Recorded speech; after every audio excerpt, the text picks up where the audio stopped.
Welcome to the Got Trauma Podcast with your hosts, Courtney K. and Monica Newland.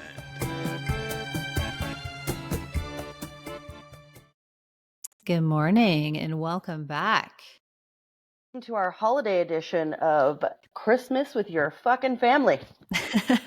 Or maybe not. It depends. Blood family, chosen family, doesn't really matter. We're talking about the holidays in the spirit of Christmas. I got my Christmas tree up, decorations. Oh yeah. I'm sitting on the other side, so my tree's in this corner. But so that is what we're going to be talking about today. But first, I wanted to just give a shout out to everybody who's been listening. We've had really good feedback, and we've had we're going on episode 5, and yeah, so far so good. Things have been resonating with some people. We've had some good comments. Everyone's showing us love, which we so appreciate. Absolutely. It's amazing, and can't tell you how much we appreciate it. We love you guys very much. Keep listening. Yeah. We love it. Makes us happy. Yes. We'll keep going. Let's do it. So it's so in the spirit of Christmas, it's like a week away from Christmas when we're recording this, and we wanted to talk a little bit about what that might look like for people who have to deal with family members who maybe, there's some uncomfortable feelings, or things haven't been said, or, we're learning to put in boundaries, and sort of what that has looked like for us over the years. I will say it's taken me a long time, but our Christmases now, the last quite a few years, have been, good. We usually have, just close family, and we do like a brief, a couple hours together with extended family, and that's always a lot of fun. We do games and things like that, and we've kind of we've gone away from doing like a lot of independent, like little dinners and things like that. I feel like when I grew up, especially with having like split parents, we used to have to like go like house to house, and like it was always a lot on the agenda, right, during over the Christmas holidays. So we have really tightened that up, and that's been so nice because now we have only a couple things that we do, and we really get to spend like more quality time with people. And yeah, I love that. I love it being a little more low key and spending more like quality time with people, as opposed to like, moving on from event to event to event. That was fun though. When I grew up, like I loved going to Christmas parties and getting dressed up and doing all that stuff too. So, well, it was fun when you didn't have to drive, and it was fun when you didn't have to worry about anything as far as, how you're getting home, all that kind of shit. Mm-hmm. Children, obviously, what kind of dip are you bringing? all that fun stuff. I want to do a party where it's just all of the food is just dips. Like everyone brings a dip. That would be pretty sweet, actually. I would like that too. Like hot dips, cold dips, like you can get like crazy. Like, have you ever heard of these butter boards? Yeah, I have. You've talked about them. I definitely want to try a butter board. Yeah, I want to try that out. You should. I made something called bacon crack on the weekend. That was pretty amazing. Bacon crack? Bacon crack, yeah. You make it with Pillsbury crescent rolls. Yeah. And bacon and brown sugar and maple syrup. Really? It's like a brunch kind of thing. Very good. Oh, sounds good. It was. I don't eat bacon, but if I did, that sounds right up my alley. Well, yeah. You might cheat for that. I was going to say, that's what I was going to say. Yeah, our Christmas is quiet. We just have the 5 of us. I mean, Haley has quite a bit of moving around to do. Yeah. But other than that, we're just going to I think we're going to spend Christmas Eve with Dustin's parents, and then we'll be spending our Christmas just here with the 5 of us. I don't know. We might do something. It's hard to say. We don't, like, my dad's gone. I don't talk to my mom. Yeah. Which is hard. I am finding this to be a struggle this time of year. Yeah. I feel a lot of guilt. I feel really sad. Because you don't ever want someone to be alone on Christmas. Like that's, a really hard thing. But at the same time, you can't open your home to that it's such a conflicting, it's a really conflicting side of things, because I feel like in these times of, this time of the year, this is when become the most vulnerable to letting these things back into our lives because of that feeling of nostalgia and, not wanting people to be alone, and in the sake of Christmas Tradition. and blah, Yeah. blah, blah. Yeah, you're like, oh, well, just, maybe I'll invite them for dinner or whatever. And then you literally just open a Pandora's box of, oh, fuck, what have I done? Yeah. So, maybe not, but usually that's what happens. Well, yeah, not for everybody. In my situation, that's what it would be, because unfortunately, I've tried this. This is the first year that I have not caped. So yeah. that's So this is the first year in the sense that you are not going to have any involvement with your mom over Christmas. She's not coming to your house. You're not hosting anything for her. No. You're not including her in anything. No. What are you going to do if she reaches out and says, "Hey, I want to come by and bring some gifts or something"? I mean, for me, I just go hide in the bathroom and, like, or hide wherever. Again, I've said I don't project how my relationship onto my children.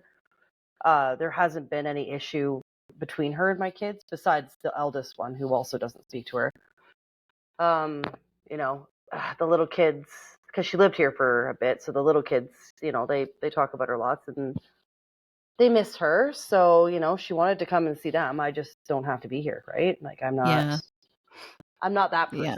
But I'm just not extending the invite, and I'm not going to put myself in a position like I have in the past, few years, where I've had nonstop anxiety attacks leading up to the day and then the time of, and then I'm not enjoying myself. I'm not enjoying my children, because I'm like, like smiling on the outside and fucking screaming on the inside. And I'm like, no, I can't. I'm not doing that anymore.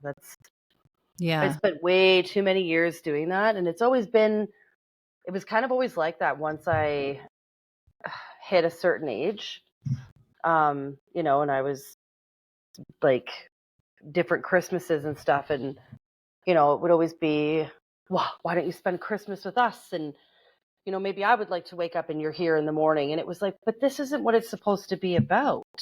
That's what she used to say to you? Oh, yeah.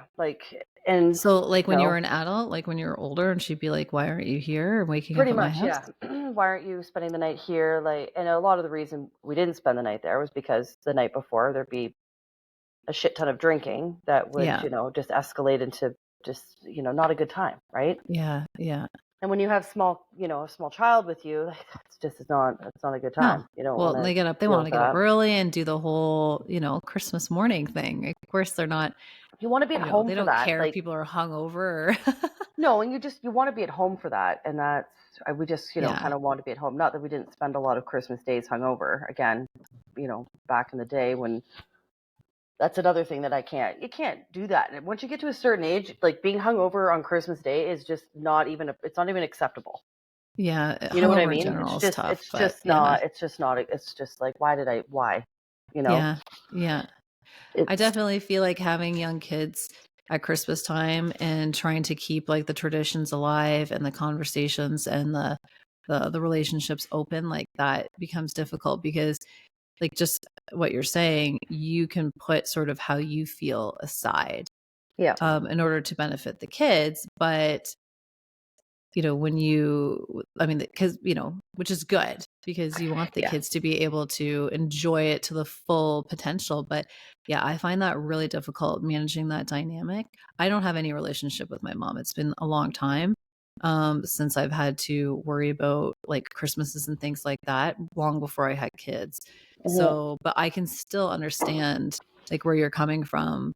And I think, when I've recognized other people, who have been involved with my life and some of the interactions, and you're very protective of your kids and you want it to be a good experience. And sometimes, those interactions can throw everything off. And then, you have that guilt and you're trying to make everything work, but sometimes you just can't. Right. And you want it to be the most magical experience possible for yourself and for others. Because that's another thing. I put a lot of pressure on myself in the beginning when I first had kids to make everything perfect. And I recognized, like, actually in therapy, that I was doing that because I was craving my own experience. Like, the kids knew nothing different. They were young, like they are still young.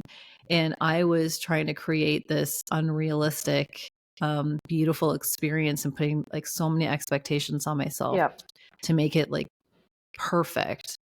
And I recognized later on that was because I craved having that magical holiday, that magical Christmas Well, that's that what I had you. spent decades and decades of not getting, trying to make up for it. Yeah.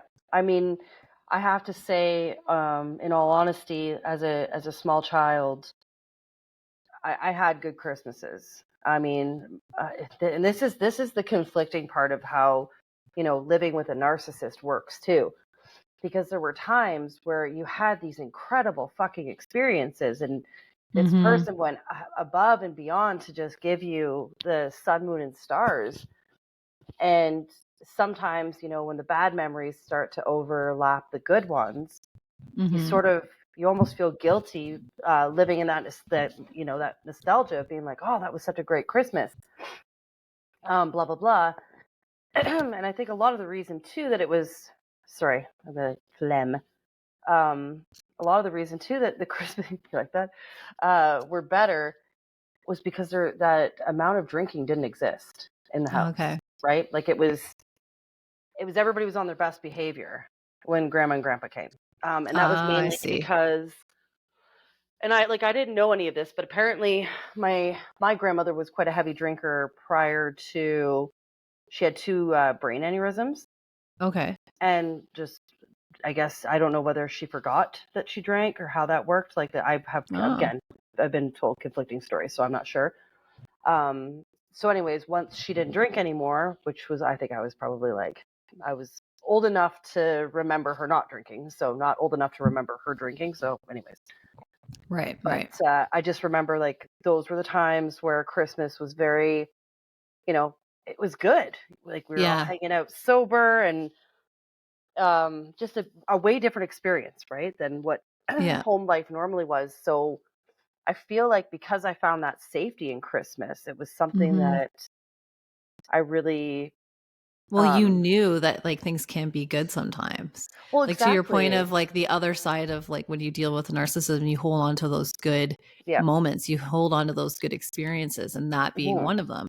You remember Christmas being so great. And I will say, like, my Christmases weren't bad. It was just like we were young and they started to get worse progressively over the years, where I remember having worse experiences at Christmas time than not. But hopefully. Sorry, back to your point of like holding on to those good moments and that confliction that you get when you're dealing with people who are toxic or have these narcissistic tendencies. Most of the time, well, I shouldn't say most of the time. It could, of all your interactions with them, maybe 75% of the time they're narcissists, and the other 25% of the time they're bending over backwards to make you feel like you're the most important person in the world, and you hold on to that. Well, that's 25%. That's the double-edged sword, right? Yeah. That's it's it tough.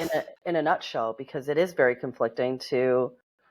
And I think that that for the longest time, that's why I kept wanting to try and do these Christmases and spend this time, because I'm trying to, rekindle something that existed 30 years ago.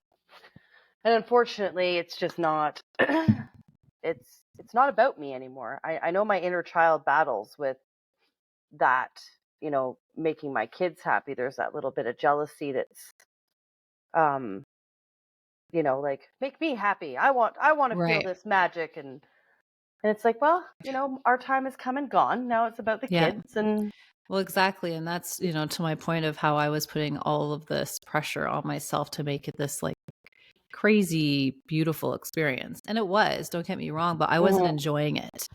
And I was trying to make up for things that I lacked. And the kids don't know any different. They just want to rip open all the presents, play with all the boxes, and make sure you have batteries. Like they just want to play with all the stuff.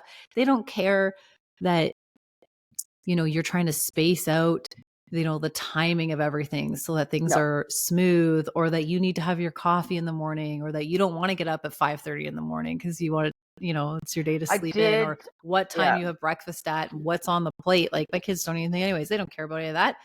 But for me, I put all that pressure to like make sure all of these things were good. I didn't do that last year. And thankfully I learned pretty quick because I recognized how much I didn't enjoy it the first year. The second year, third year, like last year I took a step back, enjoyed it so much more. Sorry, I know I've gone on like a tangent about like putting those expectations on yourself and how you make up for what you've lacked. But yeah, that was a big learning experience for me, and knowing that it was more to do with me than it was anything else. Yeah, absolutely. I'm also struggling too with the gift portion of this. And I'm struggling with this because I want to buy my kids every single thing that they want just to keep that magic of Santa, But I'm also like, everything you buy is here for, 2 days, played with, and then you're fucking tripping over it for the next 10 months. Like it's the novelty of it. So we kind of decided this year that we're going to get them each, a couple, like they'll get their Santa gifts, and then the other portion of that will be a trip. So we're thinking about doing the aquarium with the kids, nice. Because like as much as you want to make this crazy magical experience and have them open presents for hours, it's unaffordable. Yeah. It's fucking stressful. Yeah. And, it's such a quick little like boom and it's done. Yeah. And then I feel like you're instilling this, kind of a shitty expectation for them that they're just like, okay, well, everything I ask for will just come to me, and not even stopping to think about, any of I just find it all these things nowadays, especially, let me tell you, fucking Elf on the Shelf. Fuck you, Elf we on the haven't Shelf. done that yet. Oh, honest to God. I mean, don't get me wrong. I do love the kids' reactions, but let me tell you, when you forget about that motherfucker and you're running down the stairs at 5:00 in the morning, try and make some goddamn magical thing happen before they literally are chasing you down the stairs. You're like throwing yourself into the Christmas tree. Put the elf in the oven with like, oh my God. I guess how many times can you do that? So it's actually, I kind of have a quick funny story. So this weekend, we had my best friend's birthday party here, and we brought in this lounge, right? So of course, 5:00 in the morning, I'm like, oh crap, I didn't move the elf. So I come running down the stairs, and I decide to we borrowed this lounge from a friend, right? And they were coming to get it on Sunday. Anyways, if you know how the Elf on the Shelf works, you're not allowed to touch it, period. You just, it moves itself. Nobody can touch it. You'll fuck its magic, whatever. So anyways, of course, my friend comes to get the lounge and take it home, and did I not put the fucking elf on it? So I'm like, I got to move the elf. And Evie's like, you can't move that elf. You can't move the elf, Mom. And bawling her eyes out. And I'm like, wow, I just wrecked Christmas. What the hell am I going to do? So she's bawling her eyes out, and I'm like, it's okay. Just give me a second. I'm going to text the North Pole. So here I am texting the North Pole, and I'm like, listen, just hold on a second. Like, I've got this. And I mean, like, they can't fully read yet. So I'm just like flashing, like, see, Santa says it's okay. I'm allowed to move the elf. Only me. You guys aren't allowed to touch it still, but I'm allowed to move it. So here I am. And then I picked the elf up, and I pretended it was like 200 pounds. And I was like, oh my God, this little elf is so heavy. And they're just like watching me mesmerized by this. Oh, that's so cute. And they're like, why is it so heavy? And I'm like, oh, probably because it's full of magic and love and blah, blah, blah. Oh, and I'm just like, 6 more days and this fucking thing goes back in a box. Thank you. Like, I love the magic of it. I haven't been down that road yet. Oh, well, get ready. Buckle up. It's a good time. Yeah, I don't know. We'll see. I wanted to go back a bit to dealing with when you were talking about your mom and how that interaction was later on in life after your grandmother passed, and how those Christmases became like, what did that look like after And how old were you? Oh God. So You're the still a last teenager, right? last Haley was born, so I was 19, I think, was the last Christmas I spent before my grandmother passed away. And again, very, well behaved. And then at Christmases after that were, again, they weren't like terrible, but there just seemed to be a lot of expectations. So, Mm-hmm. Spending time with like other parties, like other partners' family, it was always sort of this, Taking, like she felt like you were always taking away from her yeah. enjoy. And the thing was, like, my partner at the time didn't want to go stay there, and I didn't blame him for it because it was, Toxic. 3:00 in the morning. Well, it just a lot of drinking, and the other thing was too, like, smoking in the house, like, Mm. and I didn't like with Haley, especially, small kid. I didn't smoke in the house. I didn't want her to be in a house where people were smoking in it. Just wasn't it's not good for her. Of course, yeah. Right. So that is a lot of the reason why we didn't stay there overnight. And when I had requested, like, well, do you want to maybe like go outside for a couple hours? Just smoke outside for tonight. I would be greeted with, well, this is my house and I've worked my whole life. So if I want to smoke in my house, I'm going to smoke in my house. Well, then don't get mad at me for not wanting to be here if you can't respect the fact that I don't want this child to spend the night in a smoke-filled house. Yeah. Yeah. That's so difficult because you're trying to, you want to have that experience all together, and you have that would be a pretty reasonable expectation, but not for somebody who takes everything personally, right? Like that's not a personal dig. It's you saying, hey, like, this is how we want to operate is not a smoke-filled house. Like these should be accommodations that can be made. And that would be, but when you're dealing with somebody who, like, they don't think outside of themselves generally, right? So everything is, like I said, everything's a dig. Everything is, they take things personally. Like everything's a personal attack, and it doesn't really matter. And and the worst part of that too is that I always felt guilty for even requesting that. Oh yeah. Like I'm going, oh yeah, you're right. This is your house and you have worked really hard. And then you're thinking back, you're going, wait a minute, that's not even an unrealistic thing to ask. Yeah. Like that's a really basic request. And I mean, so what? Go outside for the night. Who gives a shit? And then I don't know. How did you handle the dynamic with Haley? Because if Haley was looking forward to seeing her, we would just go for, a few hours, or we'd have them to the house. I took over Christmas dinners after my grandma passed away. So that was sort of my thing. That's a good way of being able to sort of control the environment to some extent, right? Yeah. And we had a couple good ones. I don't know. It just, over time, things just became very much about, like my mom would always say things like, well, there's 12 days of Christmas, whatever day you want to come and see us. And you'd be like, okay. And then it'd be like, oh, well, you're spending the night there. Why can't you come spend the night here, but you go spend the night there? First of all, you just said there are 12 days. Second of all, we just discussed why I don't spend the night there. Yeah. Hi, I don't know what you want me to say to that. Like, that's not going to change. And it was always putting me in this position where, I was an asshole for feeling that way, and an asshole for requesting that. And it created a lot of,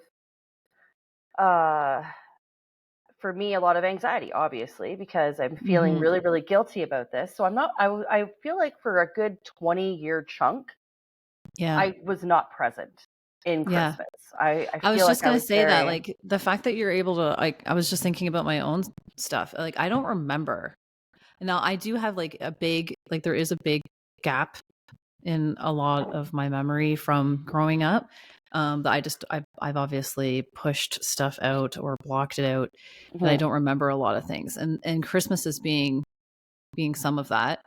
I do remember, because I moved out when I was 17. I remember that first Christmas being really excited and I remember I had all these presents for everybody, for my mom and for my dad, my brother.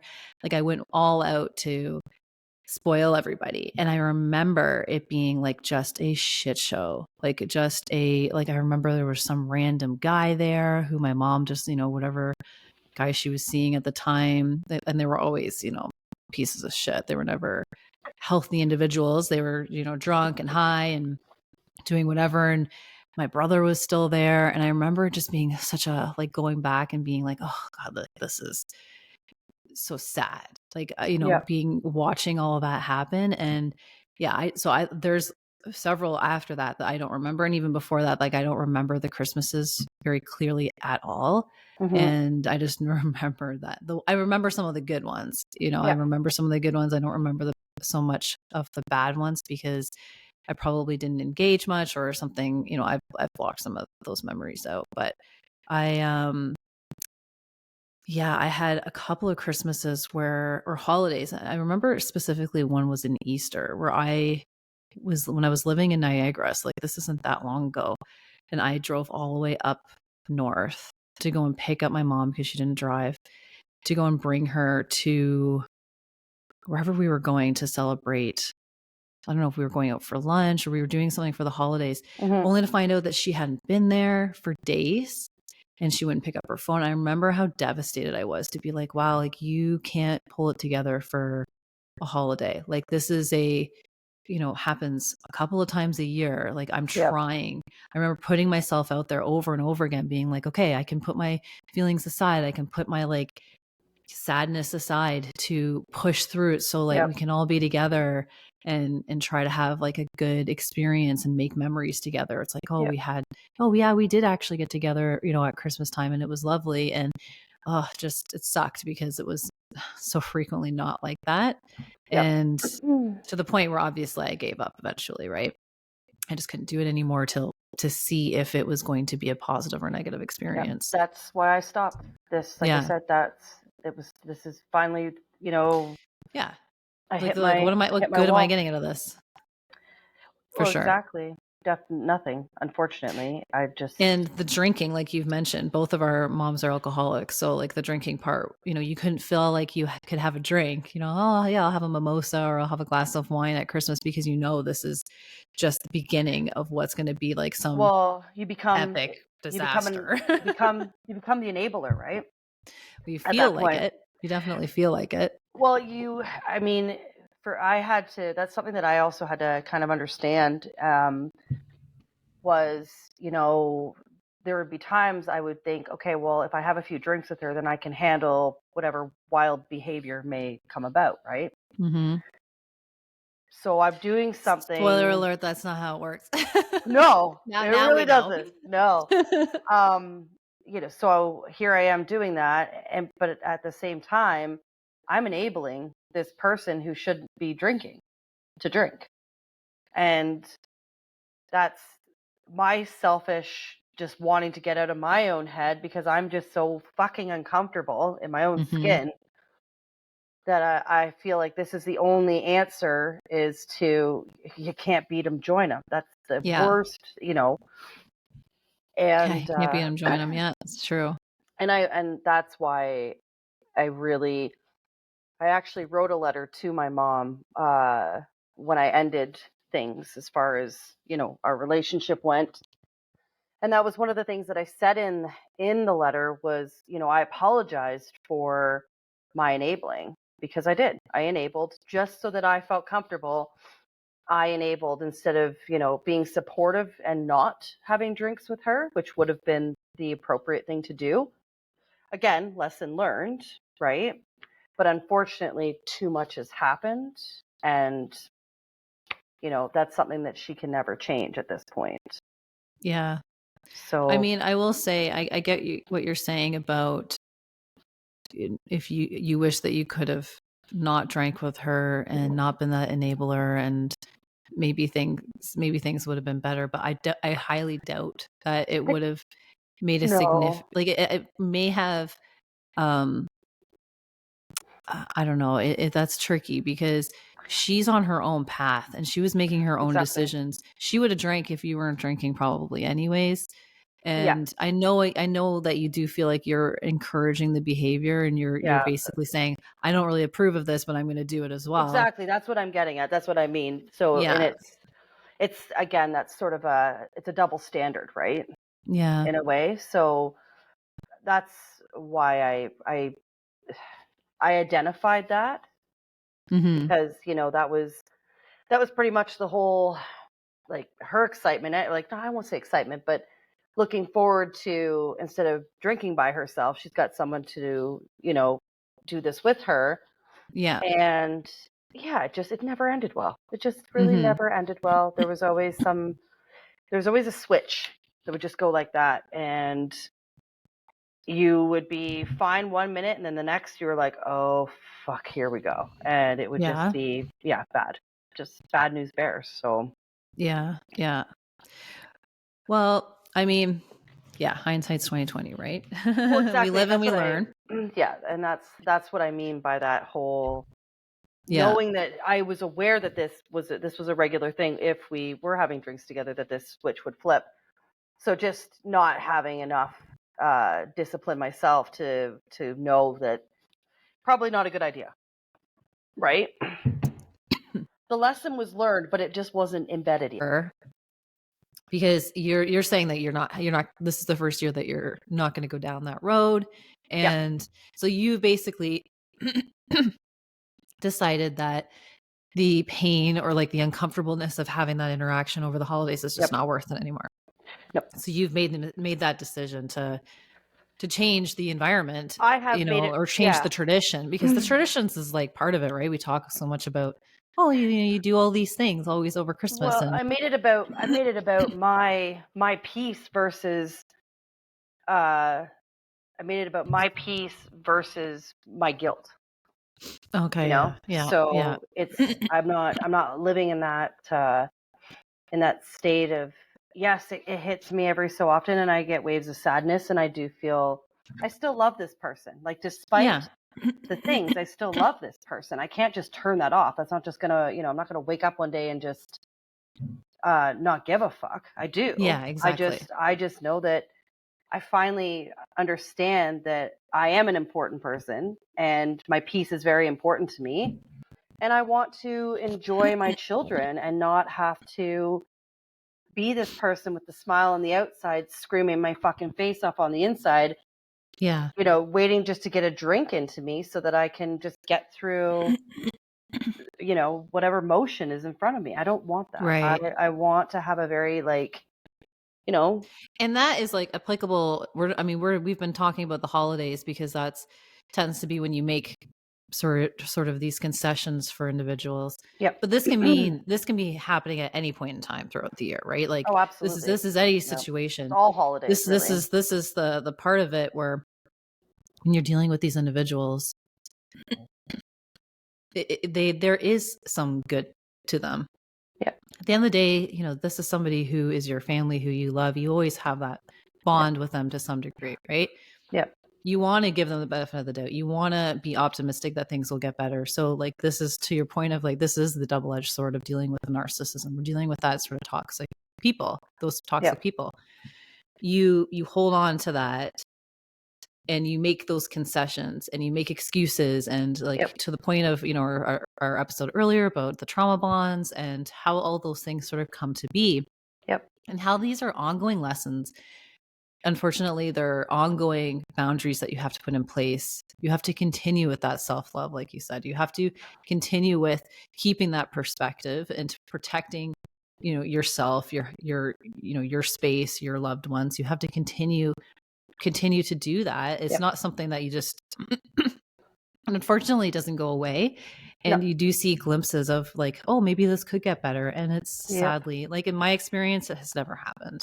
No, exactly. And that's just it. You have to, the epitome of insanity is doing the same thing over and over again, expecting a different result. And yeah, exactly. Once you've hit that, you realize you're robbing yourself of your own peace, and you just can't do it anymore. When do you let the guilt go? So this is the first year that I have done this. So we will see. I'll keep you posted on how I feel. throughout this. So do you have any like strategy, like how are you gonna like how do you plan to manage that? I'm going to keep myself occupied with the kids and watching Christmas movies with them, doing things from my childhood that I really loved. So sharing those parts that I carry with me that are still alive and loved. Yeah. And sharing those with my kids. And, having it's really hard to put into words. Being able to I don't know. It's really hard to sort of explain. I mean, No, I like where you're going with it.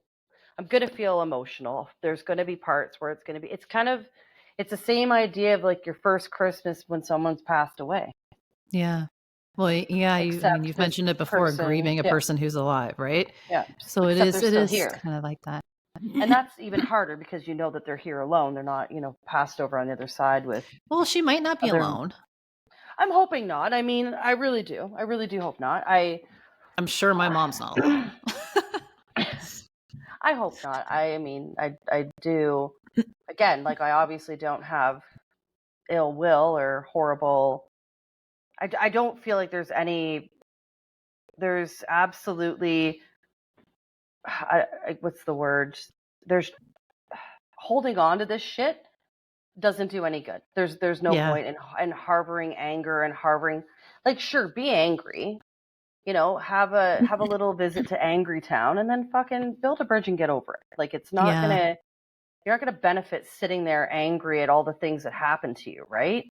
Yeah. You can't change them now. All you can do is, move forward and I just choose to focus on the good parts of those things. I mean, I do still talk about the things that happened because I feel like it's important for other people to feel not alone because, I spent a long time feeling alone and thinking I was crazy. So, but I just don't feel like you have to focus on the negative all of the time, right? Yeah, no, of course. So that doesn't do yourself any good.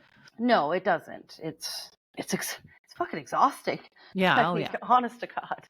So exhausting. Yeah. And sometimes you do have to sit in that uncomfortableness, right? Yeah. But you gotta, move on. And I mean, there is definitely things that you can do to make the situation a bit better. I do like the idea of, bringing in, there is your own traditions that you can make. There is, good things that you've experienced that you want to show and do that with your family. And whether, you're spending family time at Christmas, like with your immediate family or your extended family or your chosen family or whatever that looks like. Yeah.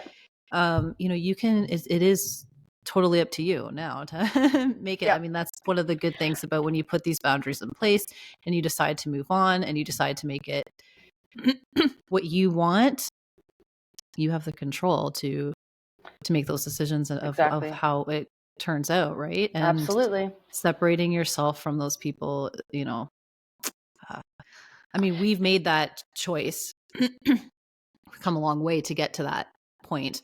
There are, certain situations where people are still in the midst of figuring these things out. And there's definitely things that you can do to, while you're sort of, if you feel like you may be in that situation with somebody where you think that they might be toxic or you're uncomfortable with the situation, there's certainly things that you can do to make it more enjoyable. Yeah. I was just going to say, I think the most important part of this too is knowing that it's not easy.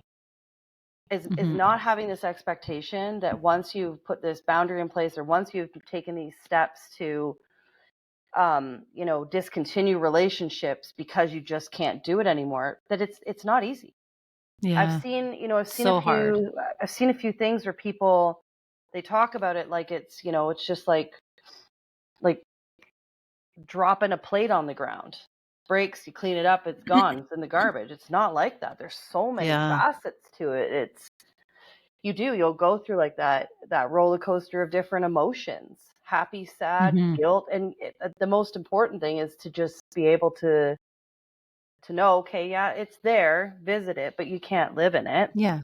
Give And yourself some grace, acknowledge it, but exactly. Just know that it is normal. It's normal to feel this way, and it's not going to be easy, and nobody can. Yeah. Again, that whole process. It's like we're going through the process. I'm not just telling you how this process is and what you can do to.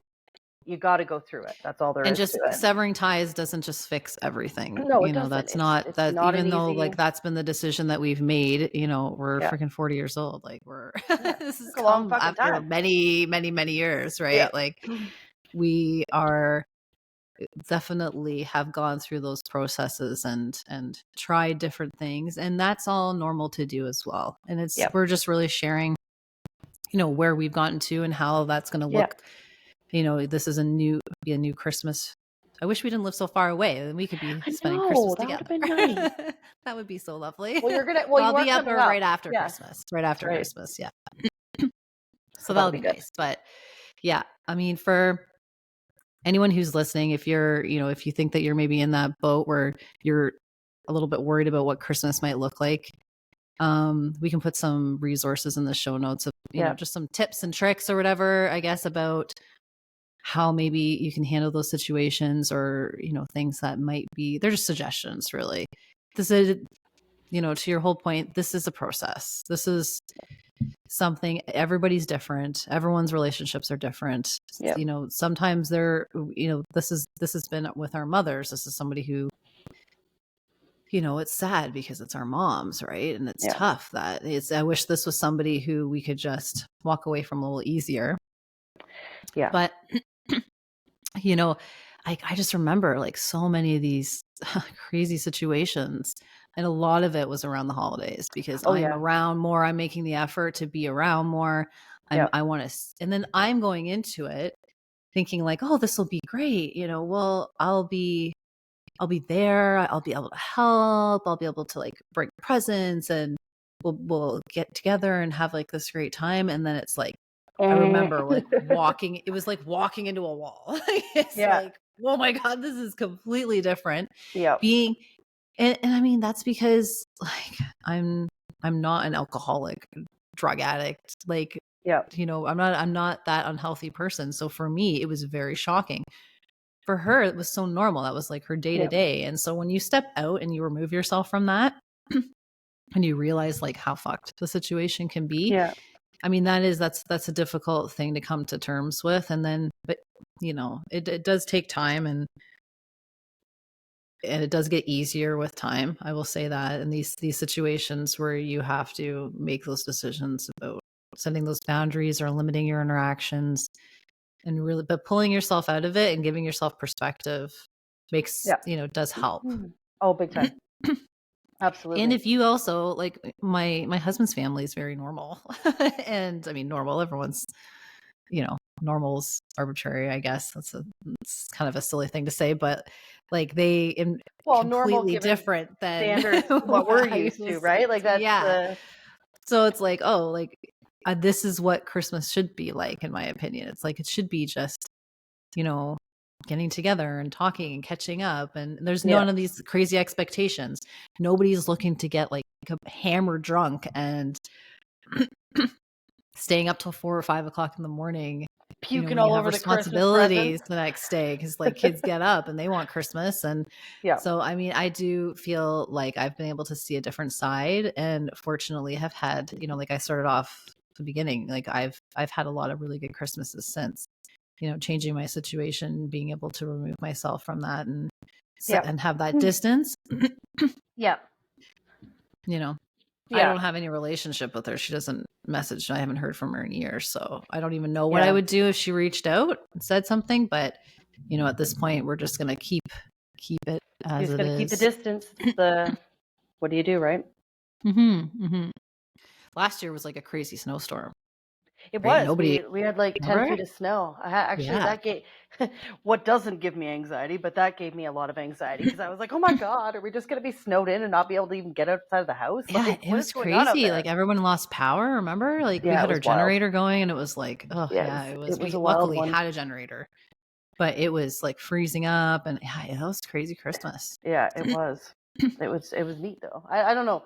sometimes It's like off-grid Christmas. well, I have this weird, like, sometimes I really love catastrophic weather. Like in the summertime when you get those really crazy like windstorms and rainstorms and wild lightning. Like I love a because we live in Canada, so it's storm. like very minor in Yeah. comparison to other catastrophes, like This is true. storms and stuff. I love catastrophic storms. I'm a bit of a morbid fuck that way, I guess. I don't know. I do. I really like them. But for some reason, that winter storm I was not as excited about. No, No, well, because people are out and they're out. doing stuff, and you're like, oh god, everyone's gonna drive in this, and well, I think too is Christmas. We don't Eve, have like, we have like how no am I gonna snow. cook? What am I gonna do? Like, what's gonna happen? So yeah. Well, I'm you'll be able to look forward to a bit of more of a low key spending time just with the girls, and a little bit. We just stay at home too with our kids.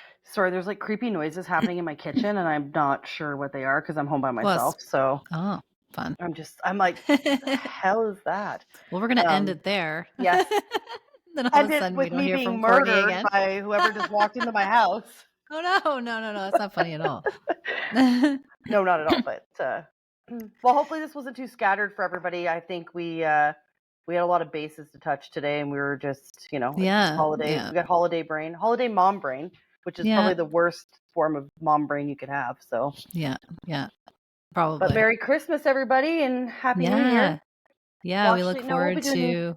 We'll be releasing. We'll have a couple episodes out over the holidays for sure, and then we're gonna probably do an in-person one again in the new year.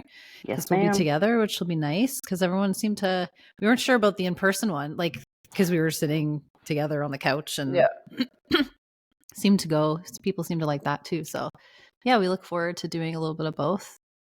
But yeah, everyone have a good Christmas, and hopefully you enjoyed some of the discussion today. Like I said, we'll always put some resources in the show notes, and reach out if you feel so inclined, and we'll see you in the next episode. Cheers. Thanks, everybody.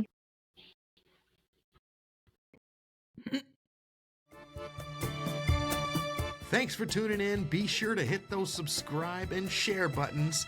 We'll see you at the next one.